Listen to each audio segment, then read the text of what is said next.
انتقام قسط نمبر 214۔ آپ کو یقین ہے کہ وہ یہاں ضرور آئے گی۔ وہ بہت دور سے اس عمارت پر نظر رکھے ہوئے تھے جسے اگر اینڈریو کی راجدھانی کہا جاتا تو غلط نہ تھا۔ جو کچھ یہاں بیت چکا ہے اس کے بعد ممکن ہی نہیں کہ وہ یہاں نہ آئے، اور ہمیں اس تک رسائی کا اس سے سنہری موقع پھر کبھی ملنا مشکل ہوگا۔ شہر یار نے نظر عمارت پر مرکوز کیے اس کی بات کا جواب دیا۔ وہ آخری کام جسے انجام دینے کے لیے وہ وہاں رکا تھا، میڈم ایکس کو اس کے انجام تک پہنچانا ہی تھا۔ وہ اس کے وطن کو ناقابل تلافی نقصانات پہنچانے کی ذمہ دار تھی، اس لیے اس کے لیے معافی کی کوئی گنجائش نہیں تھی۔ اس جیسی عورت کو گھیرنا یا اس تک رسائی حاصل کرنا ظاہر ہے کوئی آسان بات نہیں تھی۔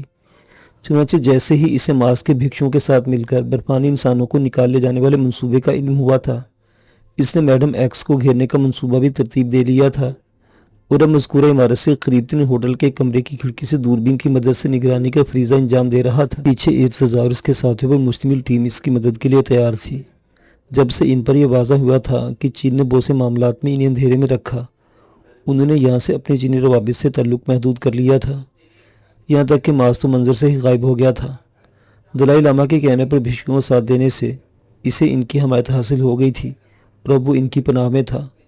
اپنا آخری مشن انجام دینے تک اسے تمام سہولت کی فراہمی کے وعدے کے ساتھ یہ پناہ عطا کی گئی تھی۔ جیسے کافی وقت نہیں لگ گیا، سب کچھ گزرنے اتنی دیر ہو گئی، اب تک کوئی ہلچل مچ جانی چاہیے تھی۔ رات بھر تو وہ دونوں باری باری نگرانی کا فریضہ انجام دیتے رہے تھے، آرام کا بھی وقت مل جائے، لیکن صبح سے دونوں ہی جاگ رہے تھے۔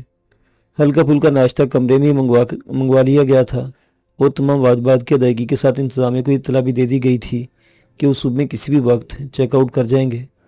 روانگی کے لیے پوری طرح تیار ماں بانوں کو اب مزید انتظار سے کوفت ہو رہی تھی۔ لگتا ہے تمہاری بوریت دور ہونے میں وقت آ گیا ہے، شہریار نے صبح کے ملجگے اجالے میں دو گاڑیوں کے آگے پیچھے زیر نگرانی عمارت کے آگے رکتے دیکھا تو ماں بانوں کو اطلاع دی، اور خود دوربین کو ایڈجسٹ کر کے توجہ سے گاڑی سے اترنے والوں کو دیکھنے لگا۔ لانگ سکرٹ اور بلاؤز میں ملبوس نہایت خوبصورت عورت کو میڈم ایکس کی حیثیت سے شناخت کرنے میں اسے کوئی دشواری پیش نہیں آئی۔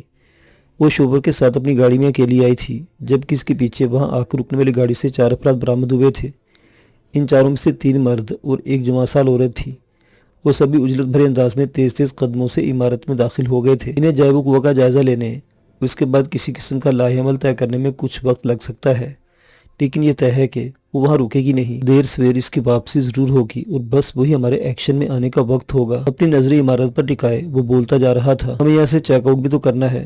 ماں بانو نے یاد دلایا کہ اب وہ زیادہ دیر ہوٹل میں قیام نہیں کر سکتے۔ یہ کوئی مسئلہ نہیں، اگر زیادہ وقت لگ گیا تو ہم ہوٹل انتظامیہ کو آگاہ کر دیں گے کہ ہمارا جس دوست کے ساتھ جانے کا پروگرام تھا اپنے کسی کام میں پھنس کر لیٹ ہو گیا ہے، اس لیے ہمارا قیام بڑھا رہے ہیں۔ شہریار کے پاس مسئلے کا حل موجود تھا، چنانچہ وہ بہت صبر سے اپنی جگہ جمع نگرانی کا فریضہ انجام دیتا رہا۔ وقت آہستہ روی سے آگے بڑھا، اور منظر میں بس اتنی تبدیلی آئی کہ تیسری گاڑی عمارت کی پارکنگ میں آ کر رکی۔ اس نے شاندار سی گاڑی سے شاندار شخصیت کے مالک شخص کو برآمد ہوتے اور اپنا بریف کیس اٹھائے پروکار قدموں سے عمارت کی طرف جاتے دیکھا۔ اس کے اندر جانے کے بعد مشکل سے چند منٹ ہی گزرے ہوں گے کہ میڈم ایکس باہر آئی۔ اس کی باڈی لینگویج سے شکست خوردی کا اظہار ہو رہا تھا۔ آؤ چلیں۔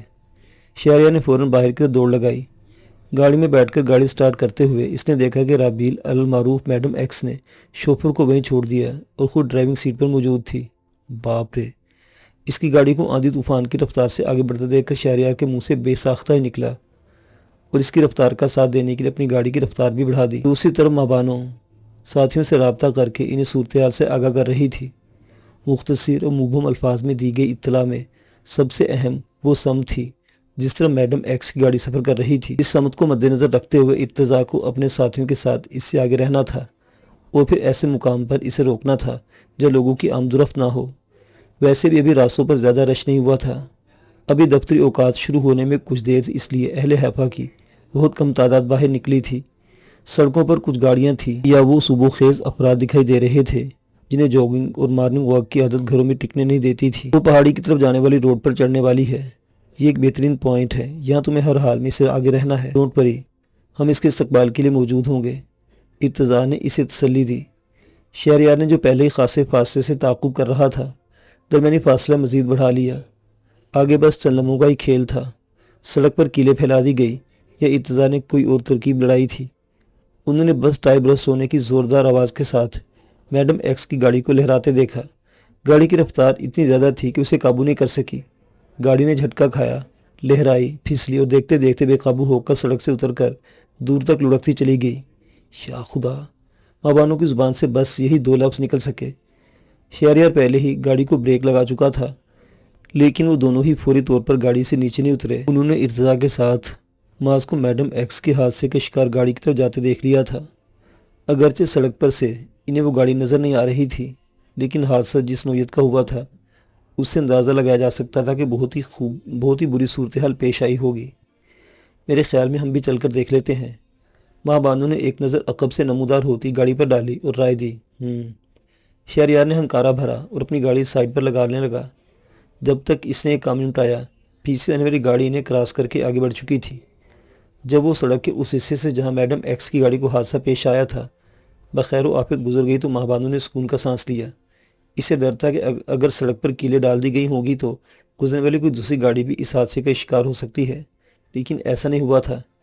اس سے اندازہ ہو گیا تھا کہ ارتضیٰ اور اس کی ٹیم نے کوئی اور طریقہ استعمال کیا تھا۔ بہت مشکل ہے کہ وہ بچ سکی ہو۔ انہوں نے اوپر سڑک کے کنارے سے پہلو کے بل گری گاڑی کو دیکھا اور پھر دیکھ کر ماں بانو نے تبصرہ کیا، چل کر دیکھتے ہیں۔ شہریار نے گاڑی کے قریب موجود ارتضیٰ اور معاذ کے حرکات و سکنات سے اندازہ لگا لیا تھا کہ وہ اندر پھنسی میڈم ایکس کو باہر نکالنے میں کامیاب نہیں ہو پا رہے۔ گاڑی کی ڈرائیونگ سیٹ والی سائڈ زمین سے لگی ہوئی تھی، جبکہ دوسری جانب کے دروازے سے جو یقیناً جام ہو گئے تھے، جو معاذ و ارتضیٰ کی کوششوں کے باوجود کھل نہیں پا رہے تھے۔ اس کوشش میں ناکام ہو کر انہوں نے گاڑی کو سیدھا کرنے کی کوشش شروع کر دی۔ شہریار بھی تیز قدموں سے چلتا ان کے ساتھ شامل ہو گیا۔ اتنی شاندار لگژری گاڑی کا حشر نشر ہو گیا تھا۔ حادثہ جس نوعیت کا تھا، کوئی دوسری عام گاڑی ہوتی تو اس سے بھی بری حالت میں ہوتی۔ بہرحال وہ اس گرے ہوئے ہاتھی کو کسی نہ کسی طرح سیدھا کھڑا کرنے میں کامیاب ہو گئے۔ اندر میڈم ایکس بری حالت میں تھی۔ اس نے سیٹ بیلٹ باندھی ہوتی تو پھر بھی کچھ نہ کچھ بچت ہو جاتی، لیکن اب تو حال برا ہو گیا تھا۔ وہ چہرہ جو بہت خوبصورت ہوا کرتا تھا خون اور زخموں سے بھرا ہوا تھا۔ سامنے کے سارے دانت ٹوٹ گئے تھے، جبڑا ٹیڑھا ہو چکا تھا۔ اس کا جسم آگے کی دونوں نشستوں کے درمیان پھنس کر عجیب تکلیف دہ زاویے میں آ گیا تھا، اور اندازہ ہو رہا تھا کہ جسم کی کئی ہڈیاں ٹوٹ چکی ہیں۔ اس سب کے باوجود وہ زندہ تھی اور ہوش میں تھی۔ انہیں اس کی ہلکی ہلکی کراہیں سنائی دے رہی تھی۔ رابیل! معاذ نے پہلے دروازہ کھولنے کی کوشش کی، لیکن جب اس کوشش میں کامیاب نہ ہو سکا تو کھڑکی میں سے جھک کر اسے پکارا۔ پکار کے جواب میں اس نے آنکھیں کھولی، معاذ کو دیکھا۔ پورا جسم شدید اذیت میں ہونے کے باوجود اس کا دماغ کام کر رہا تھا۔ چنانچہ اس نے معاذ کو اس کے بدلے حلیے کے باوجود شناخت کر لیا اور آنکھوں میں آشنائی کی چمک دکھائی دی۔ یقین کرو، اپنی مرضی اور اختیار کا کسی دوسرے کے قبضے میں چلے جانا اس سے زیادہ تکلیف دہ ہوتا ہے جتنی تکلیف تم اس وقت یہاں پھنس کر محسوس کر رہی ہو۔ نظر سے نظر ملی تو معاذ نفرت اور افسوس کی ملی جلی کیفیت میں اس سے مخاطب ہوا۔ شاید وہ جواب میں اسے کچھ کہتی، لیکن حادثے نے اسے اس لائق نہیں رہنے دیا تھا کہ وہ اپنی زبان کو جنبش دے پاتی۔ سوچ کر تو یہی آیا تھا کہ آج زمین کو تمہارے ناپاک بوجھ سے آزاد کر دوں گا، لیکن تمہیں اس حالت میں پا کر تم پر ہتھیار اٹھانا اپنی مردانگی کی توہین محسوس ہو رہی ہے۔ میں تمہیں یہاں زندہ چھوڑ کر جا رہا ہوں، تمہارا فیصلہ اب قدرت کے ہاتھ میں ہے۔ وہ جو رابیل کو اپنے ہاتھوں سے انجام تک پہنچانے کی خواہش میں شہریار سے اصرار کر کے اس مشن میں شامل ہوا تھا، اس کی موت کے فیصلے کو ٹال گیا۔ یہاں ایک کار کو حادثہ ہو گیا ہے، خاتون ڈرائیور شدید زخمی حالت میں بری طرح کار میں پھنسی ہوئی ہے، برائے مہربانی مدد کے تشریف لائیں۔ وہ جب وہاں سے پلٹ رہا تھا تو اس نے شہریار کو ریسکیو کے لیے کال کرتے دیکھا سنا اور شانے جھٹک کر آگے بڑھ گیا۔ شہریار نے اپنا سیاح والا کردار نبھاتے ہوئے ایک درست قدم اٹھایا تھا۔ آج رات کی فلائٹ جسے اور ماہبانوں کو واپس چلے جانا تھا، چنانچہ چشمدید گواہ کی حیثیت سے ایک بیان ریکارڈ کروانے سے زیادہ انہیں کچھ نہیں کرنا تھا۔ جو کچھ پیش آیا اسے مینوان بیان کر کے وہ اپنی منزل کی طرف روانہ ہو جاتے۔ باقی تفتیش کرنے والے تفتیش کرتے رہتے کہ حادثے کی وجوہات کیا تھیں۔ کیا سوچ رہے ہیں آپ؟ نیلی نے کھانے کی ٹرے میز پر رکھی اور عالم شاہ کے مقابل بیٹھتے ہوئے اس سے پوچھا، سوچنا کیا ہے؟ بس بور ہو گیا اس یکساں اور محدود زندگی سے۔ کھانا پینا سونا بس یہی رہ گیا ہے میری زندگی میں۔ وہ شخص جھنجھلایا ہوا اور بیزار تھا۔ کرنے کو تو بہت کچھ ہے، لیکن آپ نے خود اپنی زندگی کو محدود کر لیا ہے۔ آپ راضی ہو جائے تو میں روزانہ آپ کو سیر کے لیے باہر لے جاؤں، آپ فزیو تھراپی کے سیشنز لیں، سوشل میڈیا پر ایکٹیو ہوں، اپنی بزنس اور پراپرٹی کے معاملات کو دیکھیں۔ آج کل ایک جگہ بیٹھے بیٹھے آن لائن سب کچھ ہو جاتا ہے، شرط ہے کہ بندہ خود جینے کی کوشش کرے۔ تم نہیں سمجھو گی نیلوفر، میں نے اتنا کچھ کھویا ہے کہ میرا اب جینے میں دل نہیں لگتا۔ میں اچھی طرح سمجھتی ہوں کیونکہ میں اس سب سے گزر چکی ہوں۔ نیلی نے ایک ایک لفظ پر زور دیتے ہوئے کہا، پھر شکوہ کرنے والے انداز میں بولی کہ آپ کے لیے میرا ہونا کوئی معنی نہیں رکھتا۔ ٹھیک ہے، میں آپ کو اپنے خونی رشتے جتنی عزیز نہیں ہو سکتی، لیکن کچھ نہ کچھ تو جگہ تھی آپ کے دل میں میرے لیے۔ جگہ تو آج بھی ہے، لیکن دل اس بات کو گوارا نہیں کرتا کہ تمہاری زندگی کو اپنی معذوری کے ساتھ باندھ کر اسے برباد کر دوں۔ جو زندگی بمقصد ہو وہ برباد نہیں ہوتی۔ آپ یقین کر لیں کہ آپ کے ساتھ بندھ کر میں کبھی پچھتاوا محسوس نہیں کروں گی۔ میں زندگی کے اس دور سے گزر گئی ہوں جس میں انسان کو سیر و تفریح، شاپنگ یا ہلا گلا ہی سب کچھ لگتا ہے، جب انسان صرف اور صرف اپنے لیے جیتا ہے۔ اب میں اپنی زندگی میں کچھ ایسا کرنا چاہتی ہوں جس سے انسانیت کو فائدہ ہو اور میرے دل کو سکون ملے۔ اگر آپ میرا ساتھ دیں تو میں سب کچھ کر سکتی ہوں۔ اب وہ گویا اس سے درخواست کر رہی تھی، کیا چاہتی ہو؟ عالم شاہ نے تجسس سے پوچھا۔ سجل کے خواب کی تعبیر حاصل کرنا۔ وہ اپنے لوگوں کے لیے بہت کچھ کرنا چاہتی تھی۔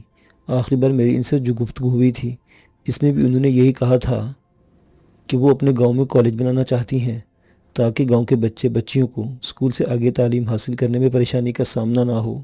مجھے یقین ہے سجل نے یہی سب کچھ کہا ہوگا۔ بہت حساس اور نرم دل تھی میری بہن۔ عالم کی آنکھوں میں نمی اتر آئی۔ وہ بہن چلی گئی لیکن اس کے خواب زندہ ہیں۔ اس کا بیٹا آپ کی توجہ کا منتظر اور مومل بھی۔ گھر کی سب سے چھوٹی اور لاڈلی بیٹی کو اب صرف بڑے بھائی کی محبت نہیں چاہیے، اب آپ کو ان سارے رشتوں کا نیم البدل بننا ہوگا، ان کا خلاف رو کرنا ہوگا جنہیں وہ کھو چکی ہے۔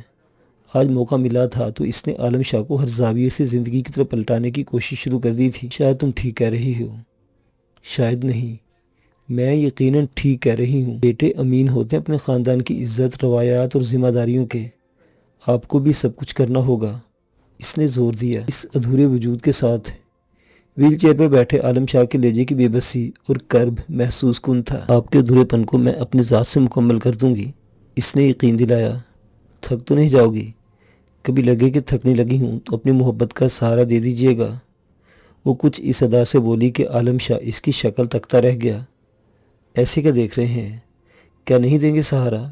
نیلی نے شوخی سے پوچھا۔ میں تو خود تمہارے سہارے جی رہا ہوں۔ بس تو پھر میری بات مان لیجئے۔ کون سی بات؟ زندگی کو جینا شروع کر دیں اور ترک وطن سے طائب ہو جائیں۔ ہمارا سب کچھ اپنے وطن میں ہے۔ ہم وطن میں رہ کر وطن کی خدمت کریں گے تو سکون پائیں گے۔ سکون کی تو بہت ضرورت ہے مجھے، عالم شاہ بڑبڑایا۔ اماں، بابا سائیں، سرمد اور سجل سب میرے خوابوں میں آتے ہیں۔ ان کے چہروں پر اداسی اور انداز میں بے چینی ہوتی ہے۔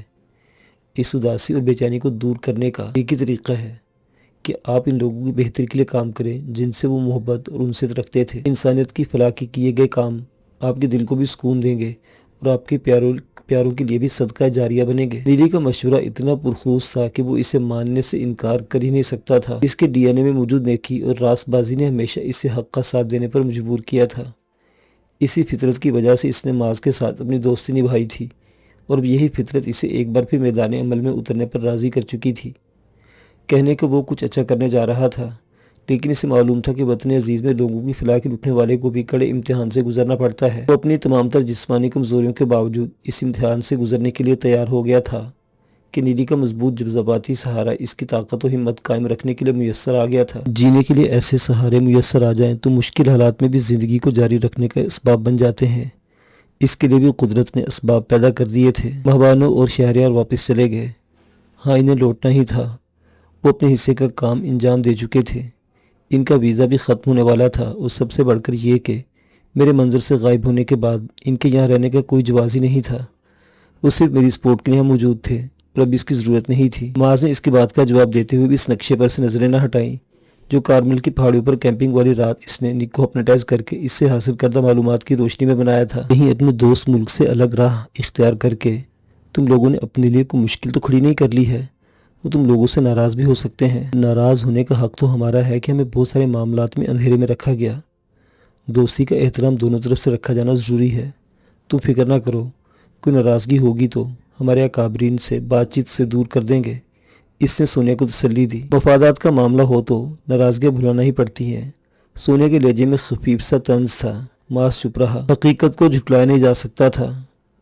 تمہاری موم کو ابھی تک ہوش نہیں آیا؟ ڈاکٹرز کا خیال ہے کہ ایکسیڈنٹ کے بعد کسی لمحے ہونے والے برین ہیمریج نے بہت نقصان بڑھا دیا ہے۔ لیکن اس بات کا امکان بہت کم دکھائی دے رہا ہے کہ مریض کی آنکھیں دوبارہ کبھی کھل سکے۔ ایک قلیل سے وقفے کے بعد اس نے موضوع تبدیل کیا۔ یقیناً وہ اپنے مینٹور شیرون کی طرح اسرائیل کی دنیا پر حکمرانی کے خواب آنکھوں میں لیے عالم بے ہوشی ہی میں اس دنیا سے رخصت ہو جائیں گی۔ سونے نے سن کر سپاٹ لہجے میں تبصرہ کیا، تمہیں اپنی ماں کی حالت پر کوئی دکھ نہیں ہے؟ معاذ نے حیرت سے پوچھا، وہ ماں کہاں تھی؟ وہ تو بس میڈم ایکس تھی، ہولی گولڈن سٹار کی رکن یا پھر رابیل تھی، اسرائیل کی وہ وفادار بیٹی جس نے غیر یہودی ہونے کے جرم میں اپنے شوہر کی جان لے لی تھی، اور اس پر بھی اسے لگا تھا کہ کفارہ دانے سکا تو اس شخص کی بیٹی کو اسرائیل کی خدمتگار بنا کر ساری عمر وہ قرض ادا کرواتی رہی جو مجھ پر واجب ہی نہیں تھا۔ تم یہ بتاؤ کہ میں اس عورت کے لیے دکھی کیسے ہوں جس نے آنکھ کھولنے سے پہلے مجھ سے باپ کی شفقت تو چھینی ہی چھینی تھی، ساتھ ہمیشہ ماں کی آغوش کی گرمی سے بھی محروم رکھا تھا۔ سونے کے لہجے میں ایسا کرب تھا کہ معاذ اس موضوع کو چھیڑنے پر ہی شرمندہ ہو گیا۔ I am sorry, it's okay. لیکن سوال یہ پیدا ہوتا ہے کہ ایک ایسے وقت میں جب کہ ہم ایک اہم ترین مشن کے لیے روانہ ہونے والے ہیں، ہم ایسے فضول موضوعات کو ڈسکس ہی کیوں کر رہے ہیں؟ ہمارا سارا فوکس اپنے مشن پر ہونا چاہیے نا۔ سونے نے تیزی سے اپنا موڈ تبدیل کر لیا۔ ہمارا ہوم ورک مکمل ہے، سب کچھ ریڈی ہے، بس اب حمزہ کی طرف سے ملنے والے اشارے کا انتظار ہے، اور کم از کم میں تو اسی انتظار کی کیفیت سے چھٹکارا حاصل کرنے کے لیے ادھر ادھر کی ہانکنے میں مصروف ہوں۔ میں بھی کچھ ایسا ہی کر رہی ہوں۔ سونیا ہنسی، لیکن آج اس کی ہنسی میں وہ پہلی والی کھنک نہیں تھی۔ مضبوط سے مضبوط انسان بھی جذبات سے مکمل طور پر عاری نہیں ہو سکتا۔ وہ بھی ایک طرف اپنے واحد خونی رشتے سے ملنے والے زخموں سے نڈھال تھی، تو دوسری طرف یہ ظاہر کرنے میں ہلکان ہوئی جا رہی تھی کہ اسے اپنی بے درد ماں کے انجام پر کوئی دکھ نہیں۔ دکھ یقیناً تھا، لیکن اس دکھ پر وہ ساری تکلیفیں حاوی ہو گئی تھی جو وہ ساری زندگی اٹھاتی رہی تھی۔ زندگی نے بہت کچھ چھینا ہے، لیکن میں خود کو خوش قسمت سمجھتا ہوں کہ مجھے قدم قدم پر مخلص دوستوں کا ساتھ میسر رہا، ایسے دوستوں کا ساتھ جنہوں نے مشکل سے مشکل حالات میں بھی مجھے تنہا نہیں چھوڑا، اور تم ان دوستوں میں سے ہو، وہ جسے خدا ہر نئے موڑ پر میرے سامنے لاتا رہا۔ تم نے میری ساری نفرت، شک، بد اعتمادی اور بے نیازی کے باوجود کبھی میرا ساتھ نہیں چھوڑا، اور آج موت کے اس سفر پر بھی میری ہم قدم ہو۔ میں تمہارا بہت شکر گزار ہوں سونیا۔ معاذ نے جذباتی سی کیفیت میں اس کے دونوں ہاتھ تھام دیے۔ سونیا کے لیے تو شاید لمحہ اس کی پوری زندگی کا حاصل تھا۔ وہ اتنی جذباتی ہو گئی کہ پھوٹ پھوٹ کر رو پڑی۔ Please Sonia, please. معاذ اس کے یوں رونے پر بوکھلا گیا اور بے ساختہ اسے سینے سے لگا لیا۔ سونیا کے لیے تو یہ لمحہ زندگی کی سب سے بڑی نعمت تھا۔ اس نے تو کبھی سوچا ہی نہیں تھا کہ معاذ احمد کبھی خود اپنی مرضی سے اسے اپنے سینے سے لگا سکتا ہے۔ اسے لگا کہ خوشی کی انتہا پر اس کے جسم کا ہر خلیہ رقص کرنے کی خواہش میں بکھر کر رہ گیا ہے۔ وہ سنبھلتی تو کیا خاک، مزید ٹوٹ کر روئی کہ معاذ شرمندہ سا ہو گیا اور سوچا، میں اس عورت سے نفرت کرتا رہا جو آج تک خود کسی کے اشاروں پر ناچ رہی تھی۔ حسن، جوانی، ذہانت، پھرتی، کون کون سے اوصاف نہیں تھے اس میں۔ خطروں سے کھیلنا اور مقابل کو منٹوں میں چاروں شانے چت کر دینا تو گویا کوئی بات ہی نہیں تھی۔ چاہتی تو زمانے کو اپنے اشاروں پر نچا سکتی تھی، لیکن اپنے دل کے ماننے پر اختیار نہیں رکھتی تھی۔ بہت کچھ ہوتے ہوئے بھی اندر سے وہی عام سی عورت تھی جس کے لیے اپنے محبوب کی ایک نظر دنیا کی ہر نعمت سے بڑھ کر ہوتی ہے۔ وہ اسے سنبھالنے کی کوشش کرتا مسلسل سوچے جا رہا تھا۔ بڑی مشکل سے جا کر اس کے آنسو تھمے تو اسے شانوں سے تھام کر ایک کرسی پر بٹھایا اور پینے کے لیے پانی دیا۔ شکریہ۔ وہ پانی پی کر کچھ بہتر ہوئی تو قدرے شرمندگی سے بولی، تم نے سمندر کے سفر سے قبل ہی میرے سامنے اپنے آنسو کا سمندر کھڑا کر دیا۔ میں بس ایسے ہی خامخواہ جذباتی ہو گئی تھی۔ وہ اب کھسیانی سے ہو رہی تھی۔ بات ابھی مزید آگے بڑھتی کہ ارتضیٰ اجازت لے کر اندر آ گیا۔ اس کی صورت دیکھتے ہی وہ دونوں سمجھ گئے کہ مطلوبہ پیغام مل گیا ہے۔ تیار تو وہ تھے ہی، فوراً روانگی کے لیے اٹھ کھڑے ہوئے۔ پون گھنٹے کے اندر اندر سہولیات سے لیس ایک کشتی پر سوار تھے۔ بظاہر وہ ایک تفریحی کشتی تھی، لیکن وقت ضرورت اس پر اپنے دفاع کے سارے انتظامات موجود تھے۔ صبح کے دھندلکے میں انہوں نے عرشے پر کھڑے ہو کر ایک رومانوی جوڑے کی طرح سفر کا آغاز کیا۔ ارتضیٰ کیپٹن کے ساتھ نیچے کنٹرول روم میں تھا۔ عام حالات میں تفریح پر جانے والوں کے لیے ان کی ڈیمانڈ کے مطابق خدمتگار عملہ بھی موجود ہوتا تھا، لیکن ابو حمزہ کے ان خاص مہمانوں کو کسی خدمتگار کی ضرورت نہیں تھی۔ آؤ نیچے چلتے ہیں۔ صبح کا دھندلگا روشن دن کے آغاز میں تبدیل ہونے لگا تو معاذ نے سونے سے کہا۔ نیچے جا کر وہ دونوں پوری سنجیدگی کے ساتھ اپنی تیاریوں میں مصروف ہو گئے۔